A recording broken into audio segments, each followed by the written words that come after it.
Dalam video ini, Cikgu akan terangkan bab 13, kebarangkalian mudah, untuk subtopik 13.2, kebarangkalian teori yang melibatkan kesudahan sama boleh jadi. Dan untuk video ini adalah bahagian kedua, iaitu untuk menentukan kebarangkalian.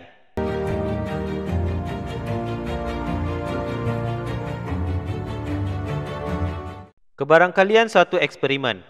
Kebarangkalian bagi suatu peristiwa, iaitu contohnya peristiwa A, boleh ditandakan sebagai P dan buat kurungan A.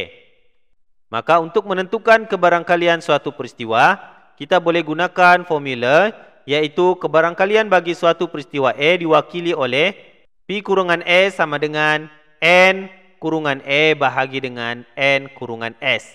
Okey, untuk N kurungan A ini ialah bilangan peristiwa bagi A, manakala N kurungan S ini ialah bilangan ruang sampel. Selepas ini, cikgu akan tunjukkan dengan contoh untuk kamu lebih memahami bagaimana untuk mengira kebarangkalian suatu eksperimen. Sebelum kita menghitung kebarangkalian suatu eksperimen, ada dua konsep iaitu kebarangkalian teori dan juga kebarangkalian eksperimen. Kebarangkalian teori ialah kebarangkalian yang boleh diperoleh berdasarkan pertimbangan logik.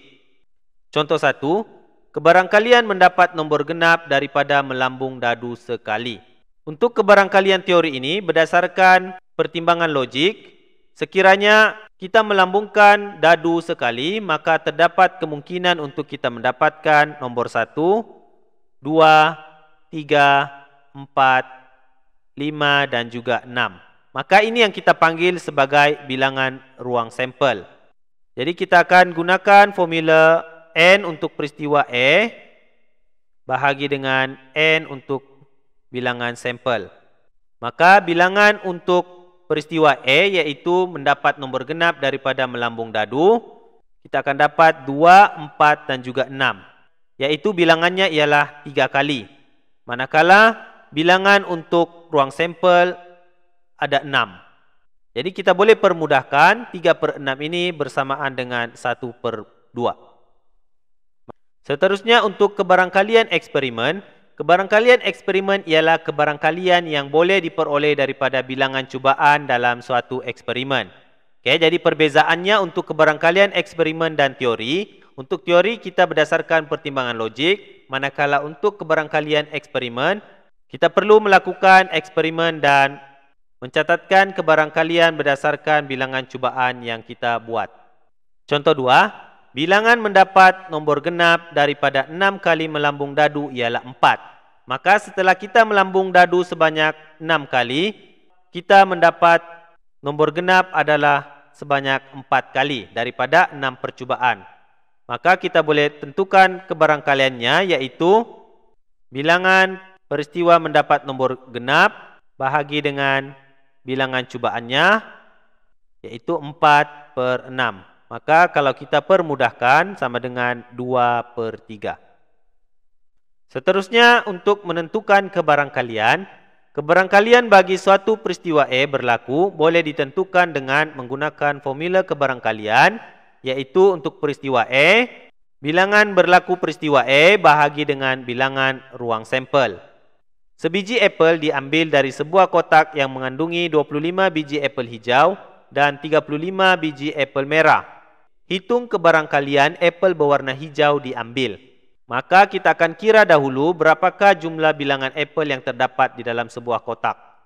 Iaitu 25 biji apel hijau tambah dengan 35 biji apel merah. Maka jumlah keseluruhannya ialah 60 biji. 60 biji ini ialah ruang sampelnya.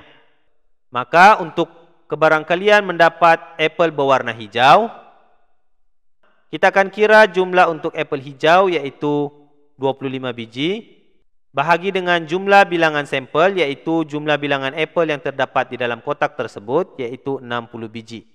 Maka bila kita permudahkan, kita akan dapat sebutan yang terendah iaitu 5/12. Maka kebarangkaliannya ialah 5/12 ataupun 5/12. 7 kepingkat huruf daripada perkataan berjaya diletakkan ke dalam sebuah beg. Cari kebarangkalian bahawa sekepingkat huruf dipilih secara rawak ialah huruf R. Maka ruang sampelnya kita senaraikan iaitu B, E, R, J, E, Y, E.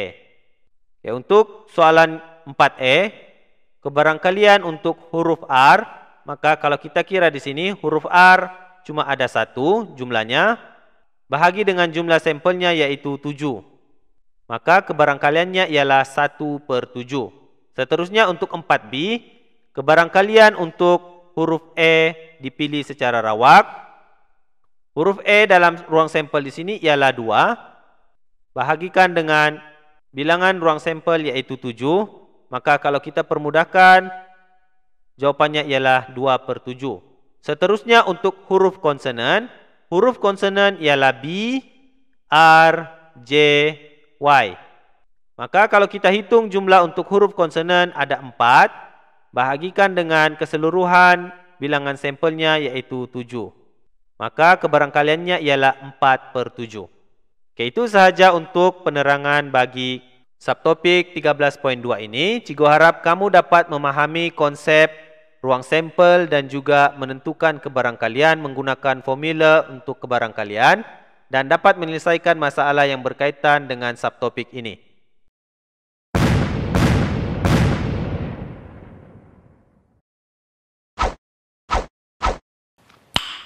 Nice.